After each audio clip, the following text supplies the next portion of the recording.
Hello students, statistical ഫിസിക്സിൻ്റെ മറ്റൊരു വീഡിയോയിലേക്ക് എല്ലാവർക്കും സ്വാഗതം.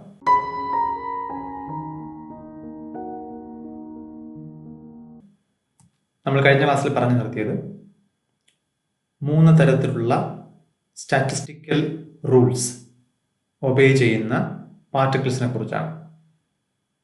Maxwell Boltzmann statistics, Fermi Dirac statistics, Bose Einstein statistics എന്നിങ്ങനെ 3 തരം സ്റ്റാറ്റിസ്റ്റിക്കൽ ഡിസ്ട്രിബ്യൂഷനുകളെ കുറിച്ചും അവ ഒബേ ചെയ്യുന്നതിനുള്ള പാർട്ടിക്കിൾസിൻ്റെ ഇൻഡിസ്റ്റിങ്വിഷബിലിറ്റി, ഐഡന്റിക്കൽ നേച്ചർ തുടങ്ങിയ പ്രത്യേകതകൾ കൊണ്ട് എന്താണ് ഉദ്ദേശിക്കുന്നത് എന്ന് നമ്മളിവിടെ ഡിസ്കസ് ചെയ്യും. അപ്പോൾ ഇനി തൊട്ട് മുമ്പ് നമ്മൾ ബോൾട്സ്മാൻ കാനോണിക്കൽ ഡിസ്ട്രിബ്യൂഷൻ ലോ എന്ന് പറഞ്ഞ് പരിചയപ്പെടുത്തിയ ബോൾട്സ്മാൻ ഡിസ്ട്രിബ്യൂഷൻ, ആ ഇക്വേഷനെ നമ്മൾ കുറച്ചുകൂടി ജനറൽ ആക്കി എക്സ്റ്റെൻഡ് ചെയ്യാൻ പോകുക. ഇവിടെ അതിനെ നമ്മൾ വിളിക്കുന്നത് മാക്സ്വെൽ ബോൾട്സ്മാൻ സ്റ്റാറ്റിസ്റ്റിക്സ് എന്നാണ്. ബോൾട്സ്മാൻ്റെ തിയറട്ടിക്കൽ ഫൈൻഡിങ്സിനോട് മാക്സ്വെല്ലിൻ്റെ കൂടി കോൺട്രിബ്യൂഷൻസ് കൂടി ചേരുമ്പോഴാണ് മാക്സ്വെൽ ബോൾട്സ്മാൻ സ്റ്റാറ്റിസ്റ്റിക്സ് ഉണ്ടാകുന്നത്. അവിടെ നമ്മൾ പാർട്ടിക്കിൾസിൻ്റെ വിവിധ സ്റ്റേറ്റിലേക്കുള്ള ഡിസ്ട്രിബ്യൂഷനാണ് പറഞ്ഞത് എന്നുണ്ടെങ്കിൽ, ഇവിടെ അതിൽ കുറച്ചുകൂടി പ്രാക്ടിക്കലാക്കി ഗ്യാസ് മോളിക്യൂൾസോ അത്തരത്തിലുള്ള എനർജി മൊമെൻറ്റം റിലേഷൻഷിപ്പുള്ള പാർട്ടിക്കിൾസ് ഏത് രീതിയിലാണ് അവയുടെ വെലോസിറ്റി ഒക്കെ അറേഞ്ച് ചെയ്യപ്പെടുന്നത്, അല്ലെങ്കിൽ അവ എങ്ങനെയാണ് ഡിസ്ട്രിബ്യൂട്ട് ചെയ്യപ്പെടുന്നത്, അവയുടെ നേച്ചർ എന്താണ് തുടങ്ങിയ കാര്യങ്ങളാണ് ഈ സ്റ്റാറ്റിസ്റ്റിക്കൽ ഫോർമുലേഷനിലൂടെ നമ്മൾ മനസ്സിലാക്കേണ്ടത്. ബോൾട്സ്മാൻ കാനോണിക്കൽ ഡിസ്ട്രിബ്യൂഷൻ ഫോർമുലയിൽ ഇല്ലാത്ത ഒരു പുതിയ ക്വാണ്ടിറ്റി കൂടി ഇവിടെ ഉൾപ്പെടുന്നു എന്നുള്ളതാണ് ഒറ്റ നോട്ടത്തിലെ പ്രധാന വ്യത്യാസം. അത് ഡീജനറസി എന്ന് പറയുന്നൊരു കോൺസെപ്റ്റാണ്. നമ്മൾ മനസ്സിലാക്കേണ്ടത്, നമ്മൾ അവിടെ ബോൾട്സ്മാൻ ഡിസ്ട്രിബ്യൂഷനിൽ വ്യത്യസ്ത എനർജി ലെവലുകളെ കുറിച്ചും ആ ലെവലുകളിൽ എത്ര ഇലക്ട്രോൺ പാർട്ടിക്കിൾസ് വീതം ഡിസ്ട്രിബ്യൂട്ട് ചെയ്യപ്പെടുന്നു എന്നുമാണ് ചർച്ച ചെയ്തതെങ്കിൽ, ഇവിടെ ഒരു പ്രത്യേക എനർജി ലെവൽ തന്നെ ഒന്നിലധികം ഉണ്ട്, ഒരു പ്രത്യേക എനർജി വാല്യൂ കറസ്പോണ്ടിങ് ആയിട്ട് ഒന്നിലധികം ലെവലുകൾ ഉണ്ട് എന്നുണ്ടെങ്കിൽ ആ ഒരു സ്റ്റേറ്റിനെയാണ് നമ്മൾ ഡീജനറസി എന്ന് വിളിക്കുന്നത്. ഈ ചിത്രത്തിൽ കാണുന്നത് പോലെ ഇവിടെ ഇപ്പോൾ നമ്മൾ നോക്കിക്കഴിഞ്ഞാൽ ഗ്രൗണ്ട് സ്റ്റേറ്റ് ഒരെണ്ണം മാത്രമേ ഉള്ളൂ. എന്നാൽ ഇവിടെ ഡീജനറസി അടുത്ത് തൊട്ട് മുകളിലുള്ള എനർജി സ്റ്റേറ്റ് നിങ്ങൾ നോക്കിക്കഴിഞ്ഞാൽ അത് 3 പൊസിഷൻസ്, 3 എണ്ണം ഉണ്ട്. അതായത് ഈ 3 ലെവൽസിനും ഒരേ എനർജി വാല്യൂ ആണുള്ളത്. അപ്പൊ അങ്ങനെയാണെന്നുണ്ടെങ്കിൽ ഈ suppose if this is E1, ഈ E1 എന്ന് പറയുന്ന എനർജി ലെവലിന്റെ ഡീജനറസി 3 ആണ്. തൊട്ടടുത്ത എനർജി ലെവലിലേക്ക് വന്നാൽ suppose if this is E2, അതിന് നിങ്ങൾ നോക്കിക്കഴിഞ്ഞാൽ E2 എനർജി ഉള്ള 5 ഡിഫറെന്റ് ലെവൽസ് ഉണ്ട് എന്ന് കാണാം. അപ്പൊ അതുകൊണ്ട് E2 എന്ന് പറയുന്ന എനർജി ലെവലിന്റെ ഡീജനറസി 5 ആണ് എന്ന് നമ്മൾ പറയാം. അപ്പൊ ഡീജനറസി എന്ന് ഉദ്ദേശിക്കുന്നത് ഒരേ എനർജി വാല്യൂ ഉള്ള ഡിഫറെന്റ് എനർജി ലെവൽസ് ഉണ്ട് എന്നുണ്ടെങ്കിൽ ആ എനർജി ലെവൽസിന്റെ എണ്ണം, അതിനെയാണ് നമ്മൾ ആ എനർജി വാല്യൂവിന് കറസ്പോണ്ടിങ് ആയിട്ടുള്ള ഡീജനറസി എന്ന് വിളിക്കുന്നത്. ഇതിന്റെ അടിസ്ഥാനത്തിൽ നമ്മൾ Ni അല്ലെങ്കിൽ ith എനർജി ലെവലിലുള്ള number of particles, occupying number of പാർട്ടിക്കിൾസിന്റെ എണ്ണം പുതിയൊരു എക്സ്പ്രഷനാണ് നമുക്ക് ഡിറൈവ് ചെയ്തെടുക്കാൻ സാധിക്കും. നമ്മളിപ്പോൾ അതിലേക്കാണ് കടന്നു പോകാൻ പോകുന്നത്.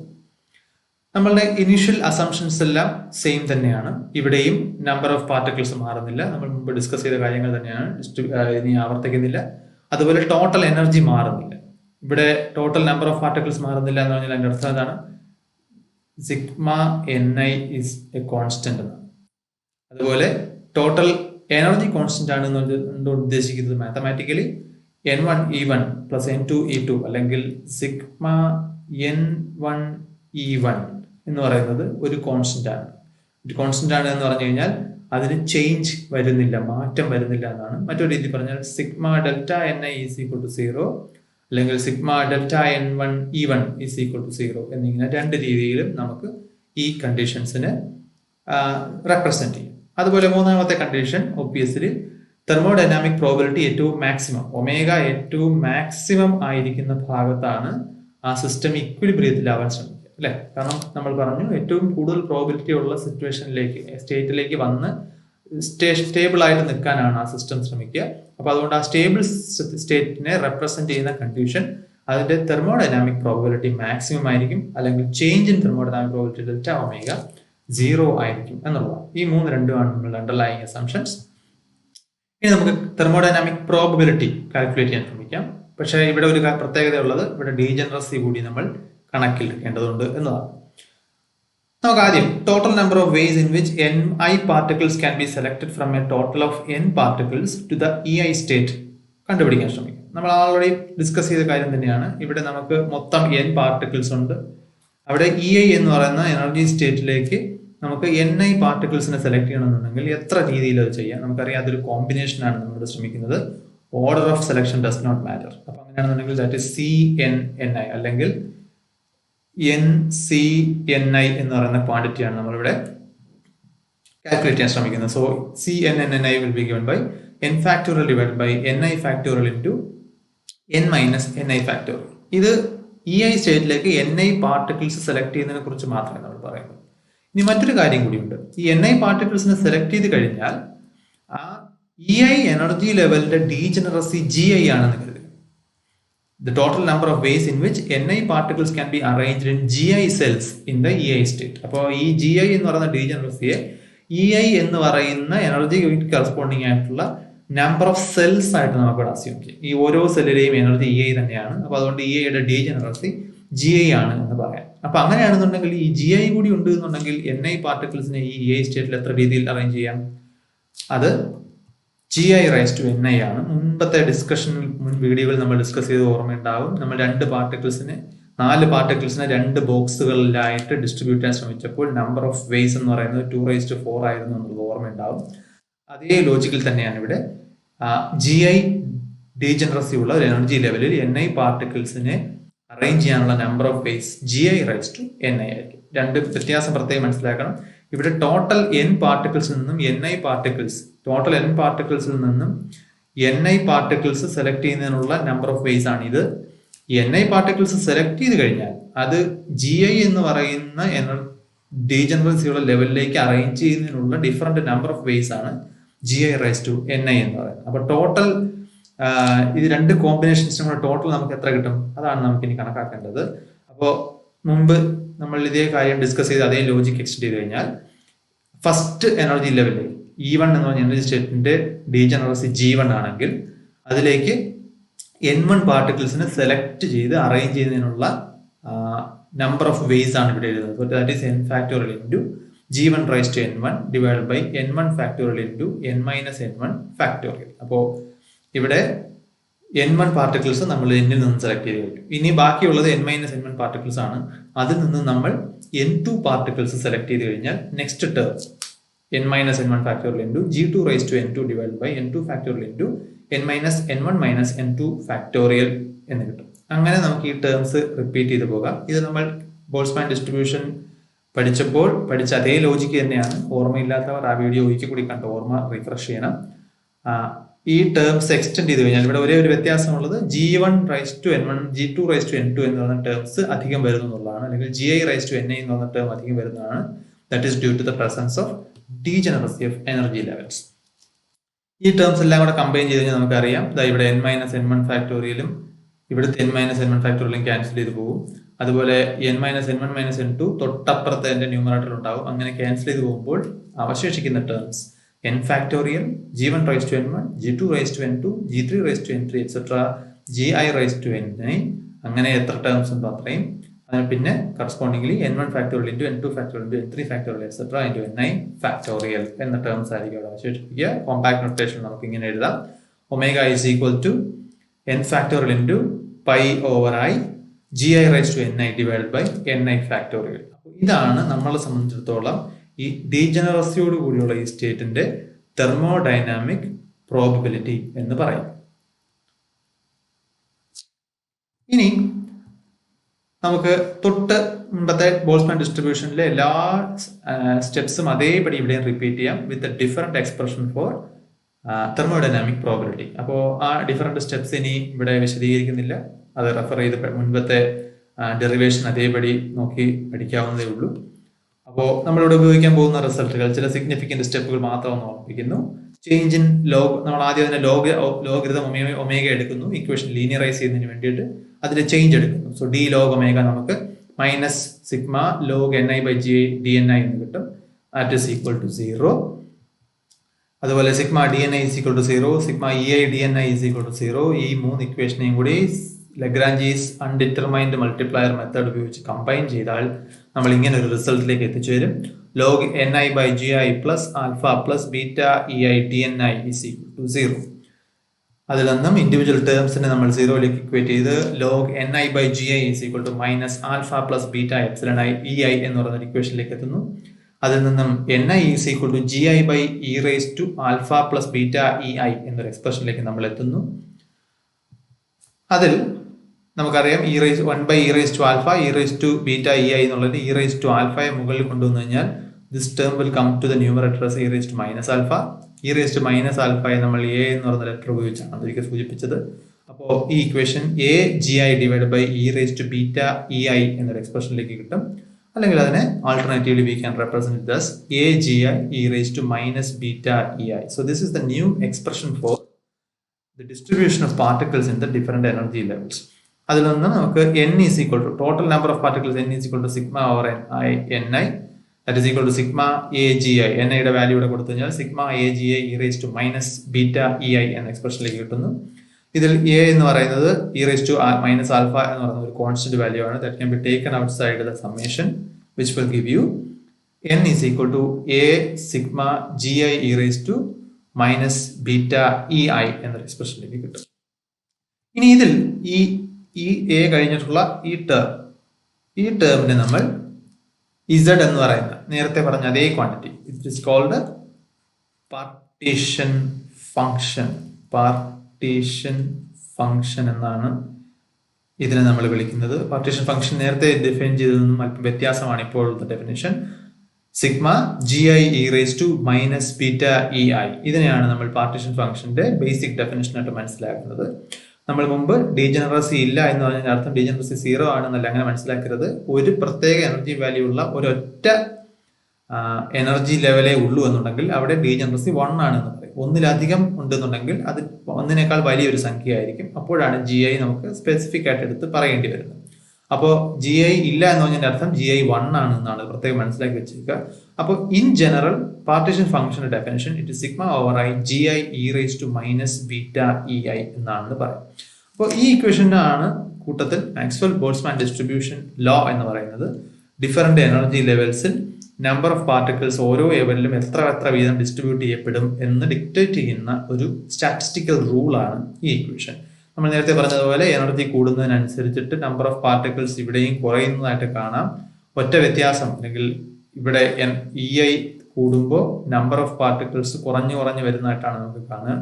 ഇവിടുത്തെ വ്യത്യാസം എന്ന് പറയുന്നത് ഈ ജി ഐ എന്ന് പറയുന്ന ഡീജനറസി ടേം കൂടി അവിടെ മൾട്ടിപ്ലൈ ചെയ്തു വരുന്നു എന്നത് പാർട്ടീഷൻ ഫംഗ്ഷൻ അതുകൊണ്ട് തന്നെ മറ്റൊരു രീതിയിൽ ഡിഫൈൻ ചെയ്യപ്പെടുന്നു എന്നതുമാണ്. n is equal to A Z എന്ന് പറയുന്ന ഇക്വേഷൻ ഇവിടെയും ജനറലി ട്രൂ ആയിട്ട് തന്നെ നിൽക്കുന്നു എന്നത് നമ്മൾ ശ്രദ്ധിക്കേണ്ടത്. ഇനി ഇതിന്റെ അടിസ്ഥാനത്തിൽ മാക്സ്വെൽ ബോൾട്സ്മാൻ ഡിസ്ട്രിബ്യൂഷൻ എന്ന് നമ്മളിപ്പോൾ മനസ്സിലാക്കിയ സ്റ്റാറ്റിസ്റ്റിക്കൽ റൂളിന്റെ അടിസ്ഥാനത്തിൽ ഒരു ഗ്യാസിനുള്ളിലെ മോളിക്യൂൾസിന്റെ വെലോസിറ്റി ഡിസ്ട്രിബ്യൂഷൻ എങ്ങനെയായിരിക്കും എന്നാണ് നമ്മൾ പറയാൻ പോകുന്നത്. So the number of molecules in the energy range between E and E plus D, അതായത് ഈ ഡി ഇ എന്ന് പറയുന്ന വളരെ ചെറിയ ഒരു സംഖ്യ, when D E tends to 0 അങ്ങനെ ഒരു സംഖ്യ ആയിരിക്കുമ്പോൾ നമ്മളൊരു കോൺസ്റ്റന്റ് എനർജിയിലുള്ള രണ്ട് എർഗോഡിക് സർഫസുകളെ കുറിച്ചാണ് സംസാരിക്കുന്നത് എന്നൊക്കെ നമ്മൾ പറഞ്ഞത് ഓർമ്മയുണ്ടാവും. നമ്മൾ മൈക്രോ കാനോണിക്കൽ എൻസെമ്പിളിന്റെ അടിസ്ഥാനത്തിലാണ് ഈ ഡെറിവേഷൻ ചെയ്യുന്നത്. അപ്പോൾ ഇവിടെ നമ്മൾ ശ്രദ്ധിക്കുന്നത് എനർജി ഡിസ്ക്രീറ്റ് അല്ല, മറിച്ച് കണ്ടിന്യൂസ്. ഒരു ഗ്യാസ് മോളിക്യൂൾസിനെ സംബന്ധിച്ചിടത്തോളം എനർജി ഡിസ്ക്രീറ്റ് ആയിട്ട് മാറുന്നു എന്ന് നമ്മൾ കണക്കാക്കുന്നില്ല ഇവിടെ.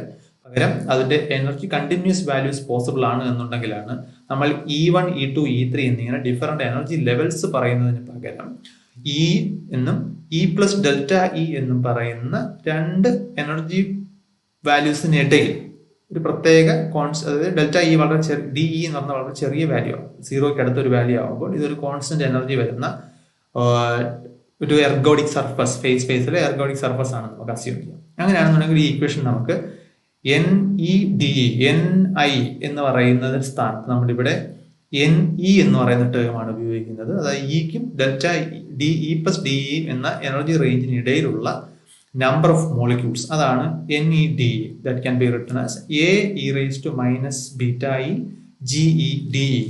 എന്ത് മാറ്റമാണ് വന്നത് എന്ന് നോക്കിക്കഴിഞ്ഞാൽ മൈനസ് ബീറ്റ ഇ ഐ എന്നതിന് സ്ഥാനത്ത് ബീറ്റ ഇ എന്ന് വന്നു, ജി ഐയുടെ സ്ഥാനത്ത് നമ്മൾ ജി ഇ എന്ന് വന്നു.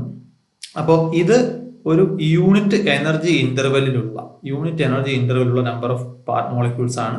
അങ്ങനെയാണെന്നുണ്ടെങ്കിൽ DE എനർജി റേഞ്ചിലുള്ള നമ്പർ ഓഫ് മോളിക്യൂൾസ് NE/DE ആണ് നമുക്ക് കാണാം. So NE/DE is equal to A e⁻βe GE/DE എന്ന ഇക്വേഷനിലേക്ക് നമുക്ക് എത്തിച്ചേരാം.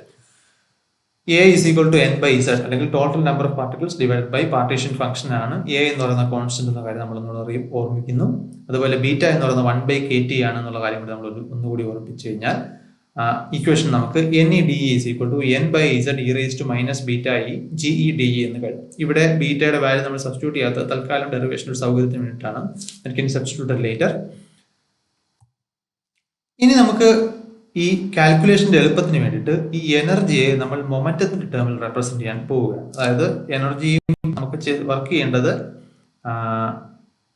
ഫേസ് സ്പേസിലാണ്. ഫേസ് സ്പേസ് എന്ന് പറയുന്നത് പൊസിഷനും മൊമെന്റവും ഡയമെൻഷൻസ് ആയിട്ടുള്ള ഒരു 6 ഡയമെൻഷണൽ സ്പേസ് ആണ് നമ്മൾ പറഞ്ഞു. അപ്പോൾ ഇവിടെ ഈ എനർജിയെ മൊമെന്റത്തിന്റെ ടേമിൽ റെപ്രസെന്റ് ചെയ്യാൻ കഴിഞ്ഞാൽ നമുക്ക് ആ കാൽക്കുലേഷൻ കുറച്ചുകൂടി എളുപ്പമാകും. നമുക്കറിയാം എനർജി E എന്ന് പറയുന്നത് ½mv² ആണ്. ഇവിടെ നമ്മൾ പാർട്ടിക്കിൾസ് പരസ്പരം ഇന്ററാക്ട് ചെയ്യുന്നില്ല എന്നും അവയ്ക്ക് കൈനറ്റിക് എനർജി മാത്രമേ ഉള്ളൂ എന്നുള്ള അസംഷൻ നമ്മൾ ഒരിക്കൽ പറഞ്ഞതാണ്. ഇതിനെ നമുക്ക് വേണമെങ്കിൽ m²v²/2m എന്ന് എഴുതാം. mv എന്ന് പറയുന്നത് മൊമെന്റം ആണ്. p this can be written as p²/2m. അപ്പൊ അതുകൊണ്ട് തന്നെ ഇവിടെ എനർജിയുടെ സ്ഥാനത്ത് -β p²/2m വന്നായിട്ട് നിങ്ങൾക്ക് കാണാം. ഈ എനർജിയുടെ സ്ഥാനത്ത് നമ്മൾ p²/2m സബ്സ്റ്റിറ്റ്യൂട്ട് ചെയ്തു. അതിനനുസരിച്ച് NE/DE എന്ന് പറയുന്നത് NP/DP ആയിട്ട് മാറുന്നു. ഇവിടെ GE/DE എന്ന് പറയുന്നത് GP/DP ആയിട്ട് മാറും. അതായത് ഇപ്പോൾ ഇവിടെ നമ്മൾ ഈ ഇക്വേഷനിൽ GP/DPയുടെ മീനിങ് എന്താണെന്ന് വെച്ച് കഴിഞ്ഞാൽ നമ്മളുടെ ഫേസ് സ്പേസിൽ Pക്കും P+DPക്കും ഇടയിൽ ഈ റേഞ്ചിൽ മൊമെന്റം ഉള്ള പാർട്ടിക്കിൾസിന്റെ സെല്ലുകളുടെ എണ്ണം അല്ലെങ്കിൽ ഫേസ് സ്പേസിലെ ആ മൊമെന്റം വാല്യൂസിന് കറസ്പോണ്ടിങ് ആയിട്ടുള്ള നമ്പർ ഓഫ് സെൽസ് ആണ് നമ്മളിവിടെ GP/DP എന്ന് ഉദ്ദേശിക്കുന്നത്. അതുപോലെ ആ റേഞ്ചിൽ മൊമെന്റം ഉള്ള പാർട്ടിക്കിൾസിന്റെ എണ്ണമാണ് നമ്മളെ സംബന്ധിച്ചിടത്തോളം ഇവിടെ NP/DP. ഇനി നമുക്ക് ഇതിൽ ഓരോ ടേമായിട്ട് നമുക്ക് അസസ് ചെയ്യാൻ ശ്രമിക്കാം. ആദ്യം നമുക്ക് കാൽക്കുലേറ്റ് ചെയ്യേണ്ടത് GE/DEയുടെ വാല്യൂ ആണ്, അല്ലെങ്കിൽ number of cells in the energy range E and E+DE ആണ് നമ്മളിവിടെ കാൽക്കുലേറ്റ് ചെയ്യുന്നത്. അതിന് നമുക്ക് ആദ്യം ഈ മൊമെന്റത്തിന്റെ ടേംസിലേക്ക് നമ്മൾ മാറ്റുമ്പോൾ നമുക്ക് number of cells in the momentum range between P and P+DP എങ്ങനെ കണ്ടെത്താം?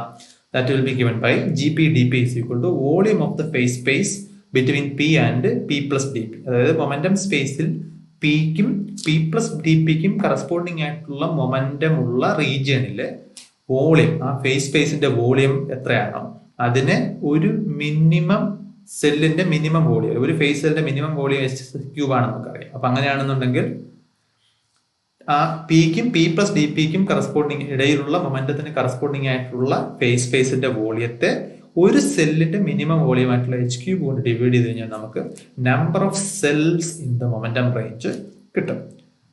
ഇനി ഈ volume in the momentum phase സ്പേസിന് നമുക്ക് രണ്ടായിട്ട് സ്പ്ലിറ്റ് ചെയ്യാം. Volume in position space V into volume in the momentum space VP. നമുക്കറിയാമല്ലോ 3 പൊസിഷൻ കോർഡിനേറ്റ്സും 3 മൊമെന്റം കോർഡിനേറ്റ്സും ചേർന്നതാണ് ഫേസ് സ്പേസ് എന്നുള്ളത് കൊണ്ട് നമുക്ക് ആ വോളിയത്തെ ഈ ഒരു 3 ഡയമെൻഷണൽ പൊസിഷൻ വോളിയമായിട്ടും ഒരു 3 ഡയമെൻഷണൽ മൊമെന്റം വോളിയമായിട്ടും കണക്കാക്കാം. പൊസിഷൻ സ്പേസ് എന്ന് പറയുന്നത് ആക്ച്വൽ ഫിസിക്കൽ സ്പേസ് ആണ്. കാരണം അവിടെ ഉൾക്കൊള്ളുന്നത് dx, dy, dz എന്ന് പറയുന്ന ലീനിയർ ഡയമെൻഷൻസ് ആണ്. അപ്പൊ അതിനെ നമുക്ക് നോർമൽ നമ്മൾ വോളിയം എന്നുകൊണ്ട് സാധാരണ ഉദ്ദേശിക്കുന്നത് എന്താണോ ആ വോളിയം V തന്നെ എഴുതാം. ഈ മൊമെന്റം സ്പേസിലെ വോളിയത്തെ നമുക്ക് കണ്ടുപിടിക്കേണ്ടത്. അതിനുവേണ്ടി നമ്മൾ ചെയ്യുന്നത് ഫേസ് സ്പേസിലെ മൊമെന്റം സ്പേസിൽ Pക്കും P+DPക്കും ഇടയിലുള്ള മൊമെന്റം സ്പേസ് ആണ് നമ്മളെ സംബന്ധിച്ചിടത്തോളം ഇൻട്രസ്റ്റ് ഉള്ള സ്പേസ്. അപ്പൊ അതുകൊണ്ട് നമ്മൾ അതിന് വേണ്ടിയിട്ട് P റേഡിയസ് ഉള്ള ഒരു സ്ഫെറിക്കൽ ഷെല്ലും P+DP വോളിയം റേഡിയസ് ഉള്ള ഒരു സ്ഫെറിക്കൽ ഷെല്ലും അസ്യൂം ചെയ്യും. ഈ P റേഡിയസ് ഉള്ള ഒരു സ്ഫെറിക്കൽ ഷെൽ എന്ന് പറഞ്ഞാൽ ഒറിജിനിൽ നിന്നും P ഡിസ്റ്റൻസിലുള്ള ഏത് പോയിന്റും ആ സ്ഫിയറിന്റെ സർഫസിലാണ് ഉണ്ടാവുക. അപ്പോൾ P കോൺസ്റ്റന്റ് ആണെങ്കിൽ അതിന്റെ അർത്ഥം എന്താണ്? ഈ P എന്ന് പറയുന്ന ഒരു കോൺസ്റ്റന്റ് മൊമെന്റം വാല്യൂ ഉള്ള എല്ലാ പോയിന്റ്സിന്റെയും കൂടി ലോക്കസ് ആണ് ഇവിടുത്തെ സ്ഫിയർ എന്ന് പറയുന്നത്. അതുപോലെ P+DP എന്ന് പറയുന്ന മൊമെന്റം വാല്യൂ ഉള്ള എല്ലാ പോയിന്റ്സിന്റെയും കൂടി ലോക്കസ് ആണ് DP എന്ന് പറയുന്നത്. അപ്പോൾ സ്വാഭാവികമായിട്ടും Pയും P+DPക്കും ഇടയിലുള്ള വളരെ തിൻ ആയിട്ടുള്ള ഒരു സ്ഫെറിക്കൽ ഷെല്ലുണ്ട്. അതിനകത്തുള്ള എല്ലാ പോയിന്റ്സും conditions when DP tends to 0 ആ പോയിന്റ്സ് എല്ലാം ഒരു കോൺസ്റ്റന്റ് മൊമെന്റം വാല്യൂവിന് കറസ്പോണ്ടിങ് ആണെന്ന് നമുക്ക് അസ്യൂം ചെയ്യാം. അപ്പോൾ നമുക്ക് ഇനി വേണ്ടത് ആ സ്ഫെറിക്കൽ ഷെല്ലിന്റെ വോളിയമാണ് നമുക്കിവിടെ കണ്ടെത്തേണ്ട മൊമെന്റം സ്പേസിലെ വോളിയം എന്ന് പറയുന്നത്. അത് എത്രയായിരിക്കും? അത് ഈ സ്ഫിയറിന്റെ സർഫസ് ഏരിയ മൾട്ടിപ്ലൈഡ് ബൈ ഷെല്ലിന്റെ തിക്നെസ്. സർഫസ് ഏരിയ 4πp² ആണ്, കാരണം ഇതിന്റെ റേഡിയസ് പി ആണ്, അതിന്റെ തിക്നെസ് dp ആണ്. അപ്പൊ മൊമെന്റം സ്പേസിലെ വോളിയം vp = 4πp² dp ആണ് നമുക്ക് കിട്ടുന്നു. അങ്ങനെയെങ്കിൽ gp dp എങ്ങനെ എഴുതാം? Position volume v into momentum volume 4πp² dp divided by h³. ഇനി ഇതിനെ നമുക്ക് എനർജിയുടെ ടേംസിലേക്ക് എഴുതാം. GED, PA നമുക്ക് ഇയിലേക്ക് മാറ്റാം. GED = 4πv/h³ into 2me into mDE/√2m. എന്തുകൊണ്ടാണ് ഇത് വരുന്നതെന്ന് വെച്ച് കഴിഞ്ഞാൽ നമുക്കിവിടെ p² എന്ന് പറഞ്ഞാൽ 2me ആണ്. അപ്പൊ അങ്ങനെയാണെന്നുണ്ടെങ്കിൽ p എന്താകുന്നു? p√2me ആകും.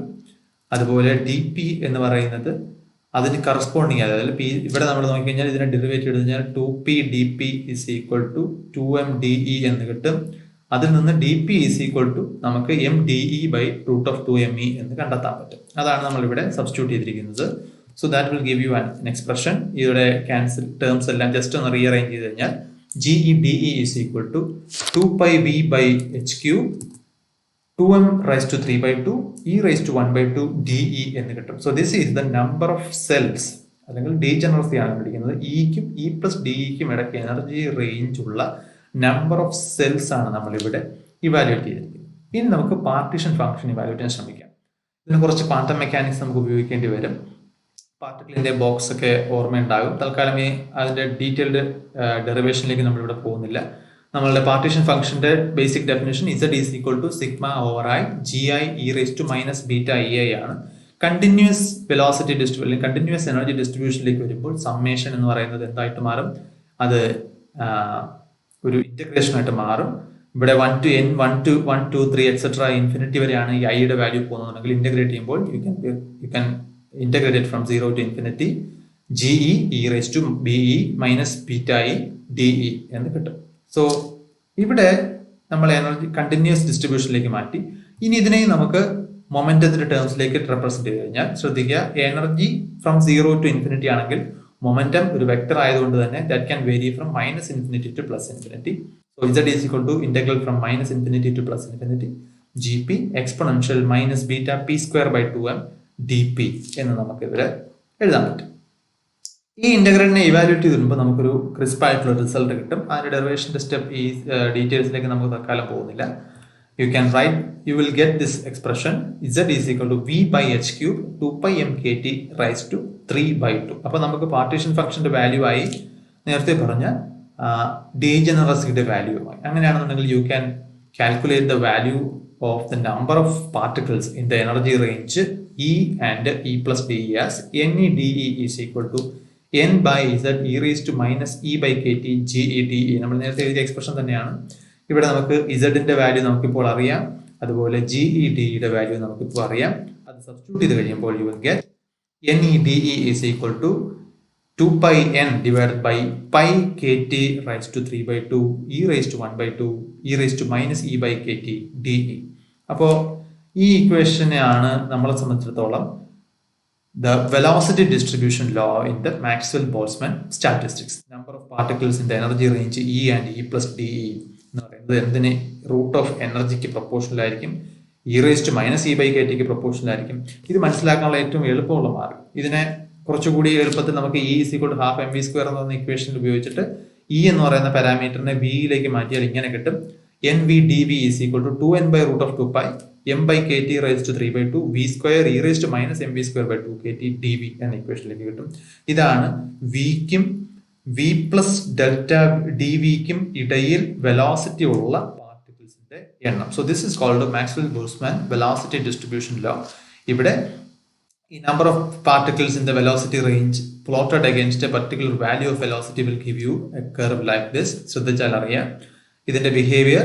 വെലോസിറ്റി 0 ആകുന്ന പാർട്ടിക്കിൾസും 0 തന്നെയാണ്. കൂടുതൽ വെലോസിറ്റി ഉള്ള പാർട്ടിക്കിൾസ് ഉണ്ടോ എന്ന് നോക്കിക്കഴിഞ്ഞാൽ നമുക്കറിയാം വെലോസിറ്റി 0-ൽ നിന്നും കൂടുന്തോറും. ശ്രദ്ധിച്ച് മനസ്സിലാക്കണം, നമ്മൾ പറയുന്നത് ഡിസ്ട്രിബ്യൂഷനെ കുറിച്ചാണ്. വെലോസിറ്റി കൂട്ടിക്കൊണ്ടേ ഇരിക്കുക എന്നല്ല നമ്മൾ ഉദ്ദേശിക്കുന്നത്. നമ്മൾ കണക്കെടുക്കുന്നത് 0 വെലോസിറ്റി ഉള്ള പാർട്ടിക്കിൾസിന്റെ എണ്ണം എത്ര, വെലോസിറ്റി 10 m/s ഉള്ള പാർട്ടിക്കിൾസിന്റെ എണ്ണം എത്ര, 20 ഉള്ള എത്ര, 30 ഉള്ള എത്ര, അങ്ങനെ 500 m/s വെലോസിറ്റി ഉള്ള പാർട്ടിക്കിൾസ് എത്ര, 510 എത്ര, ഇങ്ങനെയാണ് നമ്മൾ ഇവിടെ കണക്കെടുക്കുന്നത്. ആ ഒരു ഡിസ്ട്രിബ്യൂഷനാണ് ഇവിടെ ഈ ഗ്രാഫ് കൊണ്ട് സൂചിപ്പിച്ചിരിക്കുന്നത്. അപ്പോൾ ശ്രദ്ധിച്ചാൽ അറിയാം, ഒരു പർട്ടിക്കുലർ വെലോസിറ്റി, ഒരു മാക്സിമം വാല്യൂ ഉണ്ടാകും ആ ഒരു വെലോസിറ്റി ഡിസ്ട്രിബ്യൂഷന്. ഇത് ടെമ്പറേച്ചർ ഡിപ്പെൻഡന്റ് ആണെന്ന് ഇക്വേഷൻ നോക്കിയാൽ തന്നെ അറിയാം. ഇവിടെ ഒരു ടി ഉണ്ട്, ഇവിടെയും ഒരു ടി ഉണ്ട്. അപ്പൊ അതുകൊണ്ട് പല ടെമ്പറേച്ചറിൽ ഈ കർവ് എങ്ങനെ മാറും എന്നതാണ് ഈ ഗ്രാഫിൽ കാണിച്ചിരിക്കുന്നത്. ശ്രദ്ധിച്ചാൽ ടെമ്പറേച്ചർ കൂടുന്തോറും ഈ കർവ് കൂടുതൽ ഫ്ലാറ്റ് ആയിട്ട് പോകുന്നു എന്ന് കാണാം. അല്ലെങ്കിൽ നമുക്ക് തൽക്കാലം ഒരു പർട്ടിക്കുലർ ടെമ്പറേച്ചറിന്റെ ബിഹേവിയർ ആദ്യം നോക്കാം. ഇപ്പോൾ 100 കെൽവിനിലുള്ള ബിഹേവിയർ നോക്കിക്കഴിഞ്ഞാൽ ഇവിടെയാണ് ഏറ്റവും മാക്സിമം നമ്പർ ഓഫ് പാർട്ടിക്കിൾസിന്റെ വെലോസിറ്റി എന്ന് കാണാം. ഇവിടെ നമ്മൾ വിളിക്കുന്നത് VP എന്നാണ്, മോസ്റ്റ് പ്രോബബിൾ വെലോസിറ്റി നമുക്ക് ഇതിനെ വിളിക്കാം. അതായത് ഏറ്റവും ഈ ഡിസ്ട്രിബ്യൂഷനിലെ ഏറ്റവും കൂടുതൽ പാർട്ടിക്കിൾസിനുള്ള വെലോസിറ്റി എന്ന് പറയുന്നത് ഈ വെലോസിറ്റിയാണ്. ഈ വെലോസിറ്റിയേക്കാളും കൂടിയ വെലോസിറ്റിയും കുറഞ്ഞ വെലോസിറ്റിയും നമ്മൾ നോക്കിക്കഴിഞ്ഞാൽ ആ വെലോസിറ്റിയിൽ മൂവ് ചെയ്യുന്ന പാർട്ടിക്കിൾസിന്റെ എണ്ണം കുറവാണ് എന്ന് കാണാം. അപ്പൊ എപ്പോഴും ഒരു മാക്സിമം വെലോസിറ്റി, ഏറ്റവും കൂടുതൽ പാർട്ടിക്കിൾസ് മൂവ് ചെയ്യുന്ന ഒരു വെലോസിറ്റി ഉണ്ടാവും. ആ വെലോസിറ്റി നിങ്ങൾ ടെമ്പറേച്ചർ കൂട്ടുമ്പോൾ നോക്കിക്കഴിഞ്ഞാൽ, ടെമ്പറേച്ചർ കൂടുമ്പോൾ ഒബ്വിയസ്ലി കൂടുതൽ പാർട്ടിക്കിൾസിന് കൂടുതൽ എനർജി കിട്ടും. അപ്പൊ അതുകൊണ്ട് കൂടുതൽ പാർട്ടിക്കിൾസ് കൂടുതൽ എനർജി ലെവലിലേക്ക് ഉയർത്തപ്പെടുന്നുള്ളത് കൊണ്ട് മോസ്റ്റ് പ്രോബബിൾ വെലോസിറ്റി കൂടുന്നതായിട്ട് നിൽക്കും. അതായത് ഈ വെലോസിറ്റി ഡിസ്ട്രിബ്യൂഷൻ കർവിന്റെ ഈ പീക്ക് പോയിന്റ് ടെമ്പറേച്ചർ കൂടുന്നതിനനുസരിച്ചിട്ട് വലത്തേക്ക് ഷിഫ്റ്റ് ചെയ്യുന്നത് കാണാം. വലത്തേക്ക് ഷിഫ്റ്റ് ചെയ്യുമ്പോൾ എന്താണ് കൂടുന്നത്? വെലോസിറ്റി കൂടുന്നു. അപ്പോൾ ടെമ്പറേച്ചർ കൂടുമ്പോൾ മോസ്റ്റ് പ്രോബബിൾ വെലോസിറ്റി കൂടുന്നു എന്നാണ് നമ്മൾ ഇതിൽ നിന്നും മനസ്സിലാക്കേണ്ടത്. അപ്പൊ എപ്പോഴും ഒരു പർട്ടിക്കുലർ ടെമ്പറേച്ചറിന് കറസ്പോണ്ടിങ് ആയിട്ട് ഏറ്റവും കൂടുതൽ പാർട്ടിക്കിൾസ് ഓക്യുപ്പൈ ചെയ്യുന്ന ഒരു വെലോസിറ്റി വാല്യൂ ഉണ്ടാവും. അതിനെയാണ് നമ്മളിവിടെ അതിന്റെ പീക്ക് ആയിട്ട് ഐഡന്റിഫൈ ചെയ്യുന്നത്. ഇതിന്റെ അടിസ്ഥാനത്തിൽ നമുക്ക് 3 വെലോസിറ്റികൾ ഐഡന്റിഫൈ ചെയ്യാം. That is first one is called most probable speed, VP. അതിന്റെ ഇക്വേഷൻ നമുക്ക് ഇതിൽ നിന്നും √2kT/am എന്നാണ് കിട്ടുക. ആവറേജ് സ്പീഡ് എന്ന് പറഞ്ഞാൽ എല്ലാ പാർട്ടിക്കിൾസിന്റെയും കൂടെ വെലോസിറ്റി സ്പീഡ് കൂട്ടിയ ശേഷം ആ പാർട്ടിക്കിളിന്റെ നമ്പർ കൊണ്ട് ഡിവൈഡ് ചെയ്യുമ്പോൾ നമുക്ക് കിട്ടുന്നത് ആവറേജ് സ്പീഡ് ആയിരിക്കും. That is called V bar. V bar is equal to √8kT/m എന്ന് കാൽക്കുലേറ്റ് ചെയ്യാൻ സാധിക്കും. ഈ റിസൾട്ട് ഡെറിവേഷനിലേക്ക് തൽക്കാലം നമുക്ക് പോകേണ്ട ആവശ്യമില്ല. മറ്റൊരു വെലോസിറ്റി നമ്മൾ പറയുന്നത്, മറ്റൊരു സ്പീഡ് നമ്മൾ പറയുന്നത് RMS സ്പീഡ് എന്നാണ്. ഇവിടെ നമ്മൾ വെലോസിറ്റിയും സ്പീഡും എന്ന വാക്ക് നമ്മൾ ഇന്റർചേഞ്ചബിൾ ആയിട്ട് ഉപയോഗിക്കുന്നതിന്റെ അർത്ഥം വളരെ റാൻഡം ആയിട്ട് വളരെ അധികം ഗ്യാസ് മോളിക്യൂൾസ് മൂവ് ചെയ്യുന്ന ഒരു സിസ്റ്റത്തെ കുറിച്ചാണ് നമ്മൾ പറയുന്നത് എന്നുള്ളത് കൊണ്ട് വെലോസിറ്റി എന്ന വാക്കും സ്പീഡ് എന്ന വാക്കും ഒരേ മീനിങ് നമുക്ക് ഉപയോഗിക്കാവുന്നേ ഉള്ളൂ. അപ്പോൾ ഈ ആവറേജ് സ്പീഡ് എന്ന് പറഞ്ഞാൽ ഏറ്റവും കൂടുതൽ പാർട്ടിക്കിൾസിനുള്ള സ്പീഡാണ് നമ്മൾ പറഞ്ഞത്. പക്ഷെ അത് പോസിറ്റീവ് നെഗറ്റീവ് പോകാം. RMS സ്പീഡ് എന്ന് നമ്മൾ ഉദ്ദേശിക്കുന്നത് എല്ലാ പാർട്ടിക്കിൾസിന്റെയും കൂടെ റൂട്ട് മീൻ സ്ക്വയർ, നമുക്ക് പരിചയമുള്ള വാക്കാണ് റൂട്ട് മീൻ സ്ക്വയർ. നമ്മൾ ചെയ്യുന്നത് പാർട്ടിക്കിൾസിന്റെ വെലോസിറ്റി സ്ക്വയർ ചെയ്ത് അതിന്റെ മീൻ എടുത്ത് എന്നിട്ട് ആ മീനിന്റെ സ്ക്വയർ റൂട്ട് എടുക്കുമ്പോൾ കിട്ടുന്ന വാല്യൂ ആണ് RMS സ്പീഡ് അല്ലെങ്കിൽ റൂട്ട് മീൻ സ്ക്വയർ സ്പീഡ് എന്ന് പറയുന്നത്. So VRMS is you will get a result VRMS is equal to √3kT/m. അപ്പൊ ഇതിൽ ഏറ്റവും കൂടിയ വെലോസിറ്റി ഏതാണ്? ഏറ്റവും കുറഞ്ഞ വെലോസിറ്റിയാണ്. അതായത് പ്രോബബിൾ വെലോസിറ്റി ആണോ, ആവറേജ് വെലോസിറ്റി ആണോ, RMS വെലോസിറ്റി ആണോ കൂടുതൽ കുറവ്? ഇവ തമ്മിലുള്ള റേഷ്യോ എന്താണ് എന്നൊക്കെ സ്വയം വർക്കൗട്ട് ചെയ്ത് നോക്കുക. ശ്രദ്ധിച്ചാൽ അറിയാം എല്ലാത്തിനും ഉള്ളത് ഒരു kT/m ആണ്. കോൺസ്റ്റന്റ് ക്വാണ്ടിറ്റി വെച്ചിട്ടാണ് ഇവ തമ്മിൽ പരസ്പരം മാറുന്നത്. അപ്പോൾ ഇവ തമ്മിൽ ഒന്ന് താരതമ്യം ചെയ്ത് നോക്കാനുള്ള ടാസ്ക് നിങ്ങൾക്ക് വിടുന്നു. You just have A look at which speed among them is higher in magnitude and which of them is lower in magnitude. ആ ഒരു കമ്പാരിസൺ നടത്തി നോക്കുക. മൂന്നിന്റെയും ഡെഫിനിഷൻ ഓർക്കുക. ഏറ്റവും കൂടുതൽ പാർട്ടിക്കിൾസിന് കൈമുതലായിട്ടുള്ള ഏറ്റവും കൂടുതൽ പാർട്ടിക്കിൾസ് ഓക്യുപ്പൈ ചെയ്യുന്ന സ്പീഡ് റേഞ്ചിലാണ് നമ്മൾ മോസ്റ്റ് പ്രോബബിൾ സ്പീഡ് വരുന്നത്. എല്ലാ പാർട്ടിക്കിൾസിന്റെയും കൂടെ സ്പീഡ് എടുത്തിട്ട് അതിന്റെ ആവറേജ് എടുക്കുമ്പോൾ കിട്ടുന്നതാണ് ആവറേജ് സ്പീഡ്. എല്ലാ പാർട്ടിക്കിളിന്റെയും കൂടെ സ്പീഡിന്റെ സ്ക്വയർ എടുത്ത് അതിന്റെ ആവറേജ് എടുത്ത ശേഷം അതിന്റെ സ്ക്വയർ റൂട്ട് എടുക്കുമ്പോൾ കിട്ടുന്ന സ്പീഡാണ് RMS സ്പീഡ് എന്ന് പറയുന്നത്. സ്റ്റാറ്റിസ്റ്റിക്കൽ ഫിസിക്സിന്റെ കൂടുതൽ ലെസൺസ് നമുക്ക് അടുത്ത വീഡിയോയിൽ ചർച്ച ചെയ്യാം. അതുവരെ